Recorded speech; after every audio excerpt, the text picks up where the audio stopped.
Well, hello everybody, and welcome to the Human Echoes recap for Hello everybody, and welcome to the Human Echoes recap for Rick and Morty Season 3, Episode 5, The Whirly Durly Conspiracy. It's a Rick and Morty, not Morty, it's a Rick and Jerry adventure. Rick and Jerry going on adventures together, and Rick feeling sorry for Jerry. Yeah. So this episode kicks off with Rick kicking down Jerry's door and dragging him off to have intergalactic adventures, and that's all well and good. I do want to mention, before we get into the nonsense of the episode, just how depressing Jerry's life has become without his family. We see him in his really cheap hotel room heating up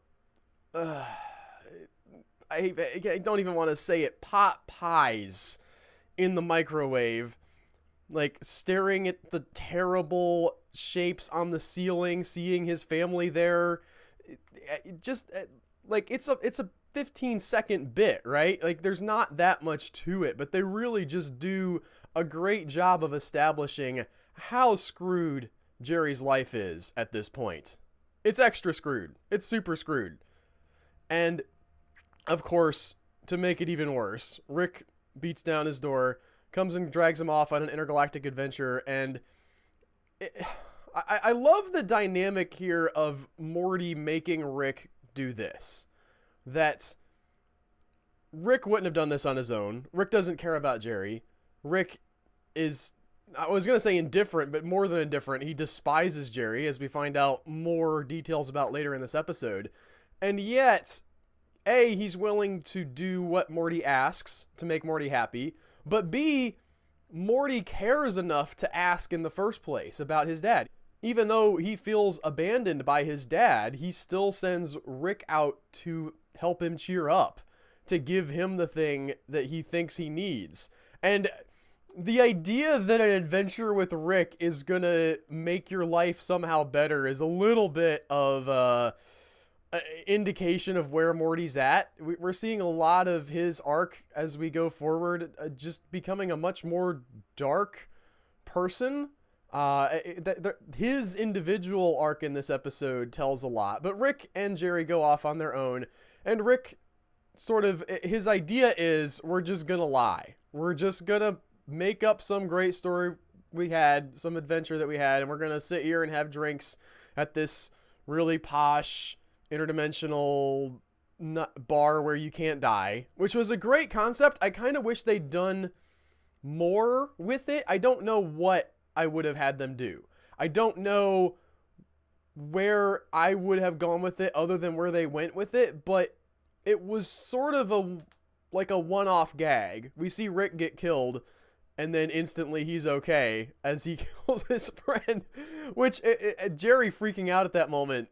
You know, like, I'm stuck here in an alien civilization. I've got no way to get home. I don't know how to fly the spaceship. I don't know how to talk to these people. Although I guess they do speak English. And we get the reveal of Rick and Jerry being in this immortality field, which is a literal consequence-free zone.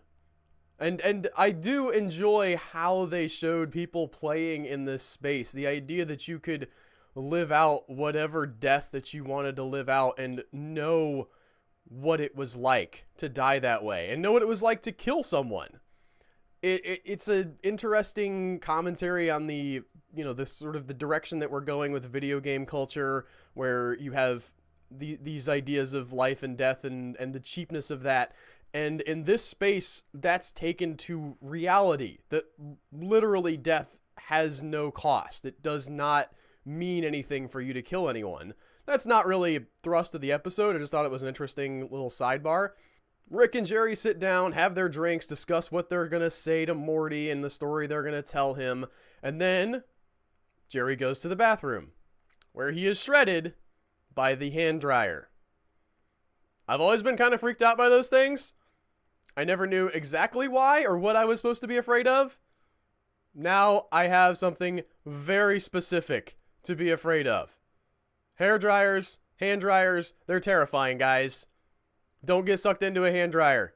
and recruited to kill your father-in-law by the people that he sold weapons to. That would be a bad thing for you to do, is all I'm saying. Which is what happens to Jerry. And, you know, Jerry's initial reaction is, no, I'm not going to, hurt my father-in-law. That's not cool. And I love that this guy gives him a choice. He says, listen, I'm just giving you the option here. I'm not Rick. I'm not going to force you to do this. I want him dead, but you're your own person. You get to be whoever you want to be. You get to make the choice. I'm not going to push you into this in a way that you don't want to do. Jerry says, fine, I'm not doing it. Goes back. And then Rick starts talking. And he tells Jerry that he intentionally broke up his marriage. Which gets Jerry to the point where he's like, you know what? Fine. I will put you on the Whirly Durly. Let's go on the Whirly Durly. Should shut your mouth, Rick. That's all I'm saying. You didn't have to say that out loud. Anyway, Rick and Jerry go on the Whirly Durly. Rick starts to apologize for his attitude, which gets Jerry feeling really bad about his decision. He tries to stop it. Rick figures out what was happening. Of course, he stops the assassination attempt. And in the process, throws the Whirly Durly off course, knocks the immortality ray out, and him and Jerry are thrown into the forest/wilderness of this planet. There's a little bit here that goes by in practically a blink, but I would be very remiss if I didn't mention it. There's two rich children running around shooting each other with real guns in this resort where you can't die, and after the immortality ray goes down, the brother shoots his sister with the gun, kills her, and she does not come back. He's used to her coming back. She don't come back. Not at all. So, bad day for him. Super, super dark humor on the show here. But Rick and Jerry are off in the forest, and we get one of these really cathartic scenes that we've been getting a lot of in this season, where Jerry's screaming at Rick about all the stuff that he did, and Rick really unloads on Jerry here in a way that I don't think he's really articulated before. He just completely lambastes Jerry for his quality of being pitiful. People want to pity Jerry, and that's how he gets through life.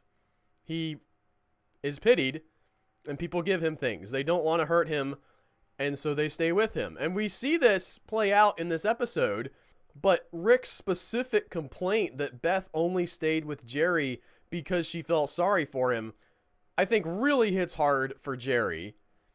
And then the revelation that Rick holds Beth having kids against Jerry, and the fact that Jerry, in Rick's eyes, took away Beth's possibilities, because her, as his daughter, she could have been as brilliant as he was. She could have been going on these adventures with him, and instead he's stuck in this universe where he has to take Jerry on an adventure. You know, Jerry. Who wants to take Jerry on an adventure? Nobody. Even Morty doesn't want to go on this adventure. Morty stays home. And this idea of Rick being angry at Jerry because he stole Beth's potential is one of the realest things that I think we've seen from Rick. And we've seen a lot of real things from Rick. But him sort of opening up like this and really getting cathartic with Jerry and just leveling the boom at him as he's using him to bait him to, you know, get a scary monster to put them on a plane to get them back to home is really solid writing. Of course, they do get back home. They go through this weird wormhole spaceship thing, and Rick is sedated. A really great little gag there as they find all of Rick's cybernetic stuff. The line, C-class and above, and I emphasize on the above. So the wormhole airline sedates Rick, not in a way that knocks him completely out, but just takes away all of his Rick tendencies, which hilariously makes him exactly like Jerry. He's non-confrontational. He's not smart. It's just Jerry. He's just being like Jerry. And they get into a situation where the guys who were trying to kill him earlier make it onto the wormhole flight. They almost shoot Rick. And then we get into the weirdest psychedelic wormhole consciousness melding thing I have seen recently. I mean, animation is great for this stuff, but even in animation, I have not seen a lot of stuff that goes on to this detail. This was an incredible sequence, and I think that there's something here to be said about, this is essentially an acid trip. And I have never had an acid trip. I don't do drugs, but from what I have heard, there are things about psychedelic type drugs that make it easier for you to self-actualize, for you to look at yourself and understand who you are and what kind of person you really are, like as if you were looking at yourself from the outside. And I think it's cool that Jerry gets to go through that experience, and he comes out the other side. You know, he's sort of shaken. He's also become one with the consciousness of these other two people. He understands some of what Rick is about, although there's a great joke there where he says, I was inside your consciousness 2 seconds ago and I hate you again already. Great stuff. Rick, of course, takes care of the alien threats, takes out the guy with his cybernetic arm and the suction cup, and they go back home. Now, back home, of course, the B plot of the episode was happening, or maybe the A plot, depending on your perspective. Beth and Summer and Morty are all at home, and Summer is going through a hard time. They're all going through a hard time, but Summer is extra hard time because not only is she dealing with the breakup of her parents, she's also dealing with a breakup with her boyfriend, and she's got a lot of body image issues, and she goes to Beth and says, "Hey, do you think I'm pretty?" And you can tell Beth is Rick's daughter in this scene because she can't just say the thing that would make the situation better. She can't just comfort her daughter and say, "Yes, I love you. I think you're pretty. Like, don't worry about that guy." She has to say the literal, logical, real thing that she believes as she's working on her horrible, horrible horse hoof sculpture, which is totally legal, apparently. And this sends Beth into sort of an emotional tizzy. She goes off into the garage to use one of Rick's devices to make her boobs bigger. There's a lot of speculation on how much they're going to let these characters evolve as the series goes on, but I do want to point out that they've super evolved from where they were at the beginning of the series, because seeing Beth in this lab just grabbing stuff, knowing where everything is and not even hesitating or asking if she should do this thing, she knows or at least she thinks she knows what she's doing, and she's totally confident that this is going to help her out. That's a very different Summer than what we'd seen before. I think I said Beth earlier. I meant Summer, guys. But that's a very different character. And it's not like a different person, but we've seen this evolution happen, and that makes me encouraged that we're going to continue to see an evolution of these characters. Of course, it goes horribly wrong, and she ends up as this giant Cronenberg monster shoved inside the garage, and Beth and Morty have to deal with that. And the thrust of this situation is Beth doesn't want to bother her dad. She's afraid that if she calls him, if she's a nuisance of some kind, that he's going to leave them again. And, I mean, she's in denial about it, at least to Morty. I don't know if she's in denial about it to herself, but she was willing to go to almost any lengths. I mean, she's not, again, this is a woman whose daughter has bloated herself up with a science fiction machine to fill the garage, and she doesn't want to call her dad for advice on how to fix it. Some of that is obviously her hubris and the fact that, yeah, she is a Sanchez, and she does, she has that Rick gene in her, the desire to want to change things and fix things on her own. But there is also just that fear that's driving her of not wanting to push away her dad. She does manage to get Beth normalized, air quotes, which means that she's not Cronenberged anymore, she's just giant. And then she pushes the reverse button, which, as it turns out, does not put you back the way you were, but instead turns you inside out. I mean, there's a great little gag here that it's just such a Rick and Morty thing, where she calls the tech support people. We have the split screen bit where the guy walks her through pushing a button on the side of the box, and it's a reveal that the tech support that she called were tiny people physically imprisoned inside the box. I love when they play with scale in this show. I really do. The idea of tiny people inside other people's worlds is just great. And the idea that Rick imprisoned these people, or at least bought a thing that had people imprisoned in it for tech support, is just, it's so much of what is great about this show. I mean, it's messed up. It's super messed up, but it's great too. Anyway, they follow Beth out to the forest. I do enjoy Morty in the back of the car as they're driving along, giving advice to Beth. And it's interesting how he's internalized the best parts of Rick, maybe, but not everything about Rick. So he's willing to say to Beth, hey, listen, you should have just said the thing that made her feel better. What is wrong with you?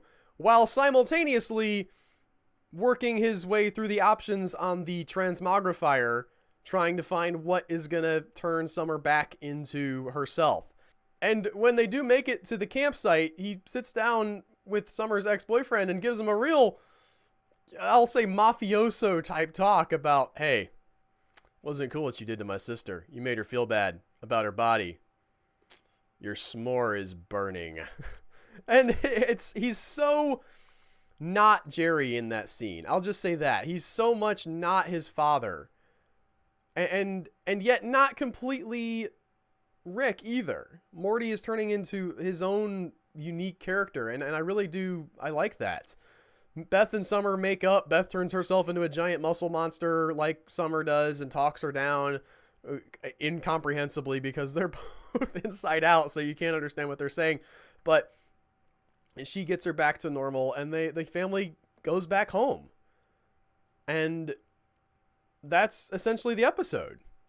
And I thought, of all the episodes that we've had this season, this one was as strong as anything that we've seen, if not stronger. It really, seeing Beth and Morty and Summer together without Rick and without Jerry, I think really drives home how much this family has changed and who these people have become. And seeing Rick and Jerry together gave us some insights that I don't think we'd gotten at least spoken out loud before. That idea that Rick resents Jerry for knocking up Beth and ruining her future is something that really reads truer than almost anything Rick has ever said. That it's Rick being more vulnerable and more honest about his emotions than he's ever been before. And we know that he didn't go to therapy, and he probably should have gone, but maybe that encounter has allowed him to be honest with himself about who he is and how he feels just a little bit more. It's a good episode, a funny episode, just jam-packed with stuff. I always come away from these things thinking, how in the world am I going to talk about everything that was in this episode? Just tiny things that happen in the background, little throwaway gags, these jokes that are super dark but just go by in the blink of an eye. That stuff really is powerful in this show, and in this episode in particular. I just loved everything about it. I hope you guys did too. If you have any thoughts or things that I missed, like last week when I didn't realize that the Vindicators weren't actually in an episode because I'm dumb, leave a comment. Love to hear from you. And we'll see you guys next week with another episode of the Rick and Morty recap. Take care, y'all.